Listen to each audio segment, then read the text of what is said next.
இது ரெண்டாவதாக ஆய்வு பணிக்கு வந்திருக்கிற இடம் கரடிகுளம், கயத்தார் தாலுகா, தூத்துக்குடி மாவட்டம். இது ஏறக்குறைய ஒரு ஏக்கர் இடம். இங்கேயும் போர்வெல் எதுவும் போடலை. இங்கேயும் பாறை அமைப்புங்கிறது ஏறக்குறைய வடக்கு தெற்கு தான். அதனால் வடகிழக்கு வடமேற்கு நோக்கி முதல் ஸ்கேன் ஆரம்பிச்சிருக்கோம். இது 200 மீட்டர் ஆழத்துக்கு ஸ்கேன் நடந்துகிட்ருக்கு.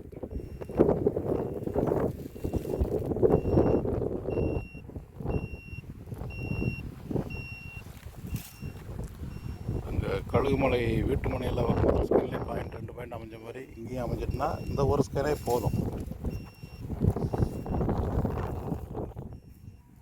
நீரோட்ட கொடிக்கு ஜஸ்ட்டு பெர்பெண்டிகுலராக ஸ்கேன் பண்ணணும், அதுதான் முக்கியம். இது யாருனாலும் பண்ணலாம்.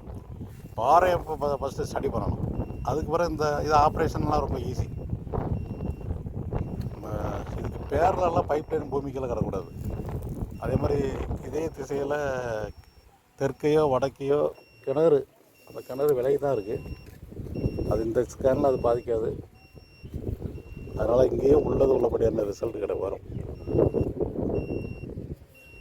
கரடிகுளம் பகுதியில் பார்த்த அந்த முதல் ஸ்கேனில் 2 இடம் அடையாளம் வந்திருக்கு. அந்த பக்கத்தில் உள்ளது மேற்க உள்ள அடையாளம் டீப்பராக இருக்குது. 100 மீட்டருங்கிற டெப்த்தை காட்டுது. ரொம்ப சுமாரான ஒரு பாயிண்ட்டு. இது அதை விட சுமாரான பாயிண்ட்டு. இது 60 மீட்டருங்கிற டெப்த்தை காட்டுது. பட் இது 60 அடியாக தான் இருக்கும். ரெண்டுமே ரொம்ப சுமார்.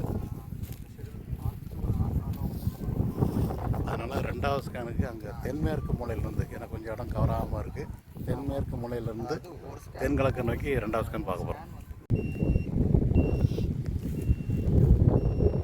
வடகிழக்கு வடமேற்கு நோக்கி 40 மீட்டர் ஸ்கேன் பண்ணோம். கொஞ்சம் இடம் லெஃப்ட் அவுட்டு.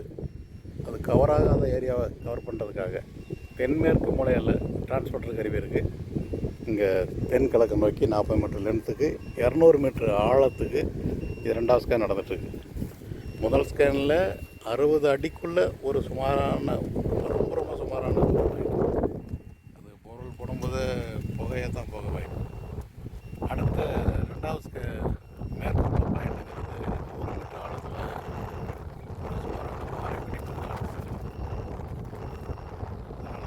ஸ்கேன் தேவைப்பட்டிருக்கு. அதோட பெஸ்ட்டாக இருக்கா இல்லைங்கிறது இடத்தினுடைய பொதுவான நிலத்தடி நீர் வளம் எவ்வளோ இருக்குங்கிறது அந்த மதிப்பு இப்போ தெரிஞ்சிருந்த 2வது ஸ்கேன் முடிவில்.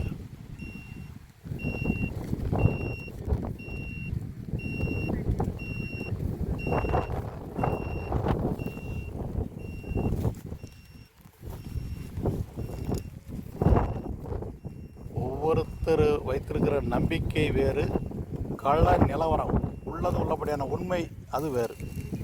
அதே மாதிரி நம்ம தேவை வேறு, அது நம்ம பூமியினுடைய மதிப்பு அது என்ன இருக்குங்கிறது தெரியாது. நம்ம தேவையோட அதிகமாகவும் சில இடங்களில் தண்ணி கிடைக்கலாம், தேவையோட குறைவாகவும் இருக்கும், கரெக்டாக தேவை அளவு கூட கிடைக்கலாம். இப்படி 3 விதமான அமைப்பில் இருக்குது. கம்ப்ளீட்டாக இல்லாமல் கூட போகும் சில இடங்களில். 1000 ஏக்கர் இடமா இருந்தாலுமே அங்கே தண்ணி இல்லாத இடமும் உண்டு.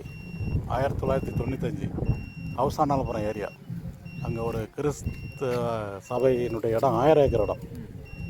கணக்கில்லாத போர், மாட்டு பண்ணை வச்சுருந்தாங்க, விவசாயம் வச்சுருந்தாங்க, எல்லாத்தையும் விட்டுட்டாங்க தண்ணி இல்லாமல். 95 என்ன அப்ரோச் பண்ணாங்க. அதுக்கு முன்னாடியே நிறைய போர் கிடக்கு. நான் 1000 ஏக்கர் இடத்தையும் ஒரே நாளில் பார்த்துட முடியாது. எனக்கு நேரம் கிடைக்கும் போதெல்லாம் கொஞ்சம் கொஞ்சமாக போய் பார்த்து வந்தேன். அவங்க சொல்லிட்டாங்க, எனக்கு எப்படியாவது தண்ணி உருவாக்கித்தாங்க, அதுக்கப்புறம் நீங்கள் கேட்குற இது தரோம் அப்படின்னாங்க. நான் எனக்கு எப்பப்போ நான் கவர்மெண்ட் டியூட்டியில் இருந்தோடனே சண்டே மட்டும் அப்படி பொழுதுபோக்குக்கு போய் பார்த்துட்டே இருந்தேன். அவ்வளோ இடத்துலையும் ஒரே ஒரு இடம் மாட்டுச்சு. ஒரு இடம் சீனிக்கல் பாறை கொடியை பிடிச்சேன். சும்மா 1000 ஏக்கர் இடத்துல நேரம் கிடைக்கும் நடந்து தான் பார்த்தேன். சும்மா கம்பி அடிச்சுலாம் பார்க்குறதுக்குலாம் எனக்கு இல்லை, ஏன்னா அவங்க பணம் தரல. அதனால் சும்மா வாக்கிங் போகிற மாதிரி இடத்த ஃபுல்லாக சுற்றி பார்க்கும்போது ஒரு இடத்துல அவுட் கிராப்பில் அந்த சீனிக்கல் பாறை கோட் சைடு இதை பார்த்தேன். அந்த இடத்த மட்டும் தான் கம்பி அடித்து பார்த்தேன். 90 to 120 தண்ணி இருக்க மாதிரி ரிப்போர்ட். வண்டி வர சொன்னா போட்டேன், 4 இன்ச்சு தண்ணி. ஸோ அவங்களுக்கு அப்போ அவங்களுக்கு கிடைச்ச அந்த மகிழ்ச்சி ஆனந்தம். 1000 ஏக்கர் இடத்துல பல போர் போட்டு ஃபெயிலியரான இடத்துல அங்கே தண்ணி கிடைச்ச உடனே அங்கே தான் ஸ்கூல் கட்டினாங்க, கிறிஸ்து ஜோதி ஹையர் செகண்டரி ஸ்கூல். அதுக்கு பிறகு matriculation matriculation school, nursing college என்னென்னமோ கொண்டு வந்துட்டாங்க. அந்த ஒரு போர் தான் சப்ளை. அந்த போர்வெல் இருக்கிற இடத்துல இப்போ ஒரு கெவி கட்டியிருக்காங்கன்னு நினைக்கிறேன். அவங்க கொடுத்த காசில் தான் நான் முதல்ல ஒரு அம்பாசடர் பழைய கார் வாங்கினேன். ஒரு மீட்டருக்கு ஹைதராபாத்தில் போய் அந்த எலக்ட்ரிக்கல் ரெசிஸ்டட் கருவி புத்தம் புதிய கருவி வாங்கிட்டு வந்தேன். அதை வச்சு ரொம்ப வருஷம் இது பண்ணிகிட்டு இருந்தேன். ஆமாம், இது இப்போ உள்ள 3.5 வருஷத்துக்குள்ள வந்த நியூ டெக்னாலஜி அது வந்து அக்யூரேசி ரொம்ப குறையும், கவரேஜ் ரொம்ப இருக்கும், அக்யூரேசி குறைவு. இந்த காற்றடிக்கு பாருங்கள், இதில் கூட அது இதாகும். தரையில் வச்சாச்சு, அது வேலையை அது பார்க்கு. நாம் கவனிக்க வேண்டியதுங்கிட்ட ஏதாவது போர்வெல் போட்டு ஃபெயிலியர் ஆகி கிடக்கா, பைப் லைன் கிடக்கா, இதை தான் நம்ம கவனிக்கணும். அது ஏறக்குறைய அந்த கிணறு 300 அடி தூரத்துக்கு மேலே இருக்குன்னு நினைக்கிறேன். தாண்டி தான் இருக்கும். ஊருக்கே சப்ளை ஆகிருக்கு. பார்த்தா டேங்கை பார்த்தா தெரியுது.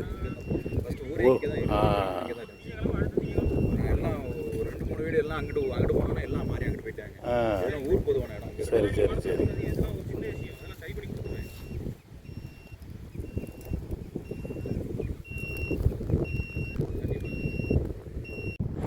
இரண்டு ஸ்கேன்லேயும் நல்ல போர்வெல் பாயிண்ட் கிடைக்காதது ரொம்ப வருத்தம் தான். இதான் முதல் ஸ்கேன் ரிப்போர்ட்டு. ரொம்ப சுமாரான பாயிண்ட்டுகள். இது 2வது ஸ்கேன் ரிப்போர்ட்டு ஏறக்குறைய அதே மாதிரி முதல் ஸ்கேன் மாதிரியே. கம்ப்ரஸருக்கு அதாவது ஒரு நாளைக்கு 500லேருந்து அதிகப்படி 1500 லிட்டர் அந்த மாதிரி கிடைக்க தான் வாய்ப்பு.